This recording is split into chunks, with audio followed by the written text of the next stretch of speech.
From 0 players drafted last year to 5 players drafted this year, the Longhorns did all right this weekend.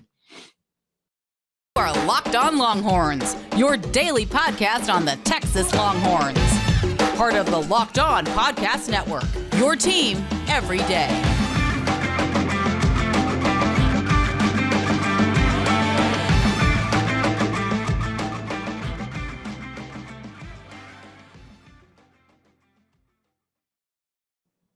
Locked On Longhorns, the show. Jonathan Davis, your host. Today's episode of Locked On Longhorns is brought to you by FanDuel Sportsbook, the official sportsbook of Locked On. Make every moment more. Visit FanDuel.com/Locked On today to get started. On today's episode of Locked On Longhorns, we are talking about our forever Longhorns that got drafted or made it to the National Football League. Then we're talking about the Texas basketball team. We got great news that Max Abmas was headed to the 40 acres. We couldn't even enjoy that for 24 hours because less than 24 hours later, Ron Holland decommitted from Rodney Terry and the University of Texas men's basketball team.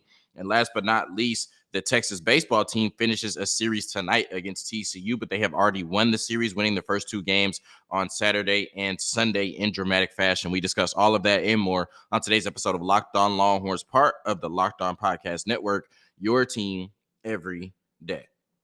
So as I mentioned, last year was a dark year for Texas football. It was dark, especially coming off of a 5-7 season and Steve Sarkisian's first year at the University of Texas. But we're one of the premier programs in college football, right? And even though we haven't had the success that we would have liked over the last decade, we still bring in, I would say top 5 to top 6 talent every year to the 40 acres too. So to not have somebody drafted last year was very disappointing, right? And I think every media outlet and every non-Texas fan that hates Texas made a point to bring it up. So I will celebrate Texas having 5 players drafted this year, 2 more signed as undrafted free agents, and I believe Tarique Milton got invited to the Giants rookie minicamp. So that's 8 Texas players from the roster last year that have a chance to make their mark in the NFL. And we already talked about Bijan Robinson being drafted 8th overall, kind of bucking the trend that we've seen recently of running backs not mattering and going either later in the first round or starting to go in the second round. But Bijan Robinson was just a special player. And when you heard the audio when they called him, not only is he a special player, but he's a special person. And he has a really good chance to go to Atlanta and kind of be a part of, the group that's going to, transcend and rebuild that organization, right? That's a organization that has won a lot at times, but also has been down specifically since they lost 28-3 in the Super Bowl. And so you bring in a franchise cornerstone like Bijan Robinson, who's also a hell of a football player. And I think you're going to start to take those steps to be a winning organization. And right now, Bijan Robinson is the favorite to be the offensive rookie of the year. And I don't blame him, right? He's a very talented player. He's going to get a lot of opportunity this year in the run game and the passing game in Atlanta.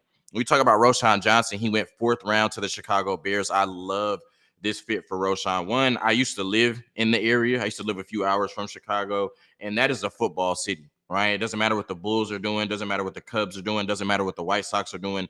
They love their Chicago Bears, and that is a Midwest blue-collar type of city, right? And that's the type of football player that Roschon Johnson is, just a tough, physical, going to do whatever it takes to win type of football player, right? We saw that when he switched from quarterback to running back, and ultimately that landed him in the NFL as a 4th round pick. And he's somebody that, when we talked about Bijan Robinson, I think what really jumps off the page for us as Texas fans and what jumped off the page for the organization and what Bears fans are going to fall in love with is just his character, right? He's just somebody that's going to come to work every day, and he's going to be one of the first ones there, one of the last ones to leave, and he's going to do everything the right way, right? He's going to be an example of what to do on the field and off the field, and he's the type of player you bring in to help build a culture and help turn a losing organization around, right? If this team starts to win over the next few years, it's going to be because they brought in players like Roschon Johnson. I think they're going to have a hell of a run game with Justin Fields and Khalil Herbert.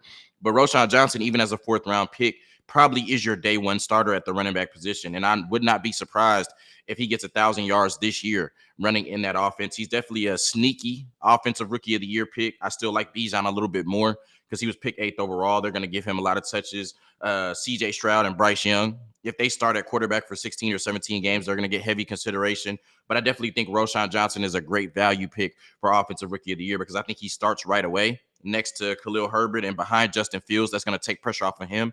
In the running game, it's going to make it a little bit easier for him. And I think he rushes for 1,000 yards right away in his rookie season. When you talk about Demarvion Overshown, he went to my Dallas Cowboys. I'm so glad that I get to root for a forever Longhorn on my Dallas Cowboys. And he went in the third round.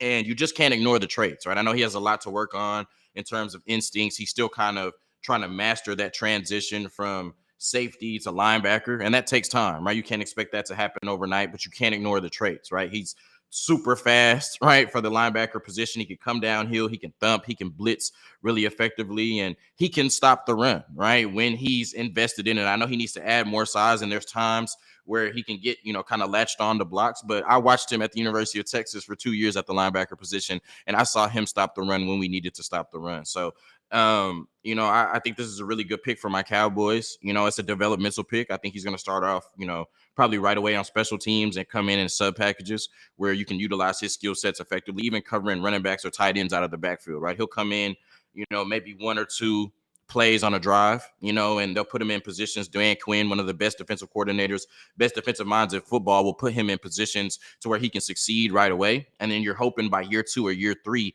you can put him in a full role as a 3-down linebacker and put a lot more on his plate. So right now he's going to be a special teams player that's going to, flash in special situations with those traits he already has, moving from safety to linebacker. And then, like I said, you're hoping in 2 years he can be a plus starter for the Dallas Cowboys. And then when you talk about Keondre Coburn and Moro Ojomo, they went in the 6th round and the 7th round to the Chiefs and the Eagles, respectively. And so it's going to be an uphill battle to make the roster, right? Those 6th and 7th round picks, a lot of times they don't make the roster and they end up on the practice squad. But I think they went to 2 really good situations. When you talk about Keondre Coburn being that big nose tackle, defensive tackle up front, you're in a situation where you're going to a championship team, right? And you get to learn how players in a championship organization handle business, right? You're going to one of the best organizations from top to bottom, from the owner to the general manager to the coach to the players in the National Football League, right? A team that's going to compete for Super Bowls every year. And in your position group, you have the second best defensive tackle in the league that you get to learn from,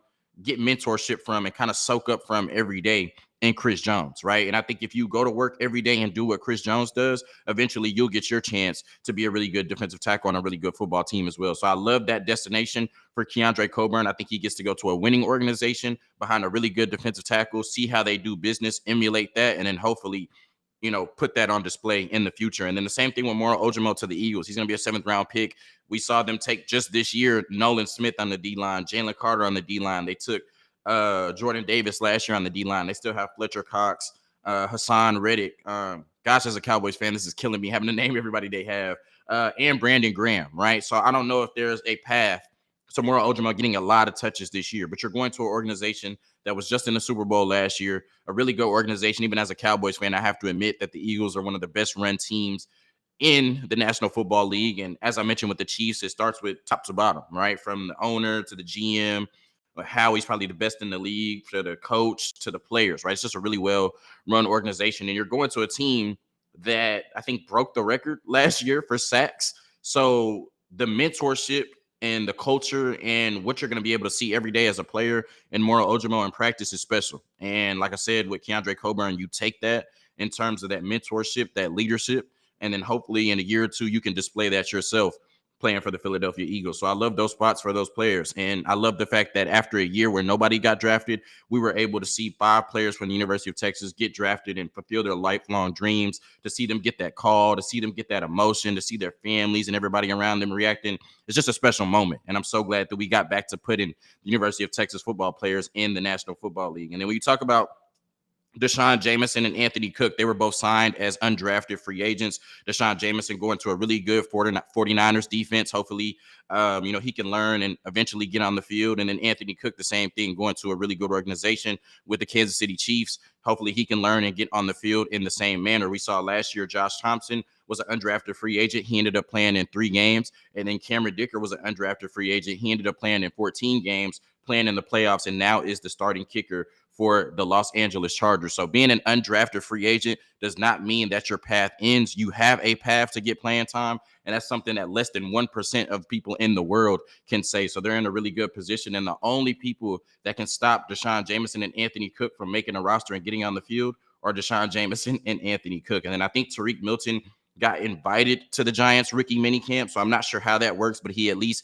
has an opportunity. Have not heard anything about Jaleel Billingsley, but I will follow up on that. But like I said, once again, it's just a really welcome sight to see our Texas football players entering the NFL once again, and I cannot wait to watch all of these players on Sunday make their mark in the National Football League. A quick word from FanDuel when they're going to talk about the Texas men's basketball team. What is going on? What caused Ron Holland to decommit less than 24 hours after Max Abmas transferred to the program? Make a fast break to FanDuel during the NBA playoffs because right now, new customers can get a no-sweat first bet of up to $1,000. That's $1,000 back in bonus bets if your first bet does not win. There's no better place to bet all of the playoff action than America's #1 sportsbook. Visit FanDuel.com/lockedon and get a no-sweat first bet of up to $1,000. That's FanDuel.com/lockedon. FanDuel, the official sports betting partner of the National Basketball Association. I'm not sure what's going on with this Texas basketball program right now. Last week was a really good week. After Rodney Terry got the job, there was not a lot of momentum. We've mentioned ad nauseum on the podcast that 5 players either entered the transfer portal or entered the NBA draft, right, with the intention to return. We saw Arterio Morris transfer to Kansas, right? That was made official on Friday. And we saw Rowan Brumbaugh transfer to Georgetown, right? Dylan Dessou did come back. So I guess that, made it 4. Or 5, but Dylan Dessou did come back, right? But last week you had Caden Shedrick, Dylan Dessou, and Max Abmas all commit to playing for this basketball team next year at the 40 Acres. AJ Johnson, who I missed. So it was 5 players that declared to leave, but you did get some good news with the Dylan Dessou coming back. And so last week we saw Caden Shedrick and Max Abmas commit to the 40 Acres, and then we saw Dylan Dessou say that he was returning.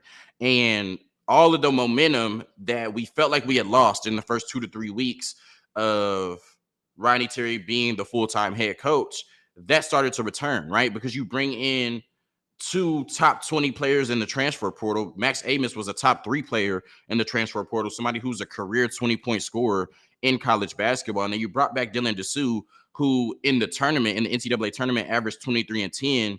Next to Ron Holland and Brock Cunningham, I know that you still had to fill out the roster, but that looked like a hell of a top 5 on it, right? And I came right out here on the podcast on Friday and said that, this looked like the makings of a team that could compete for the Big 12 championship again and compete for a Sweet 16 appearance again. I thought that would be the floor based on those 5 players, right? Assuming that they filled it out with really good basketball players around them.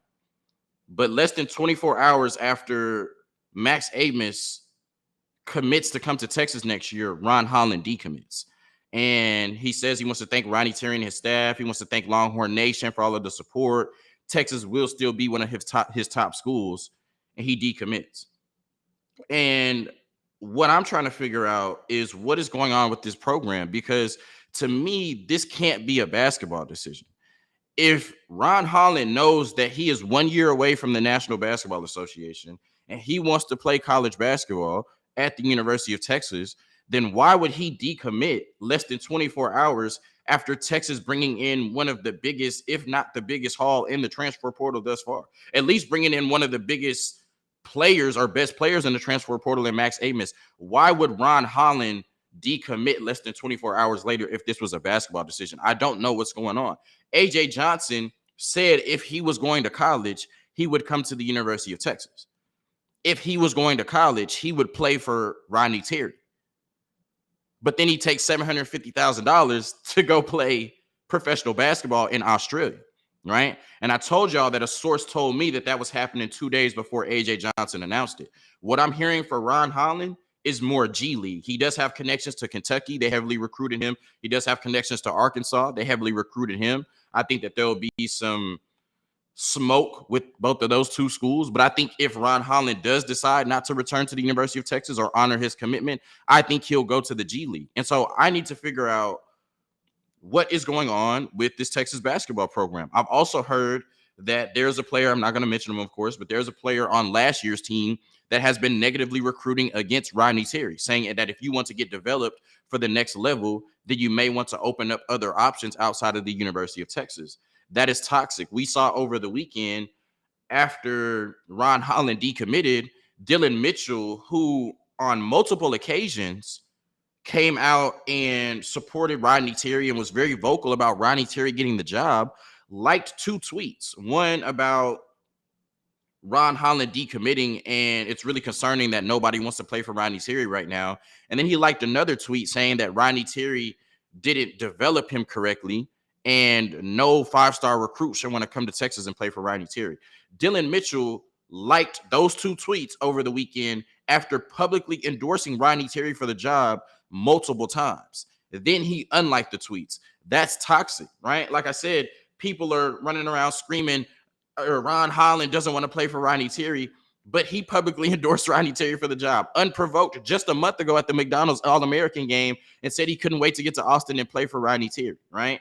And now he's decommitted, and everybody's saying, oh, it's Ronnie Terry's fault, when Texas is still one of his top schools.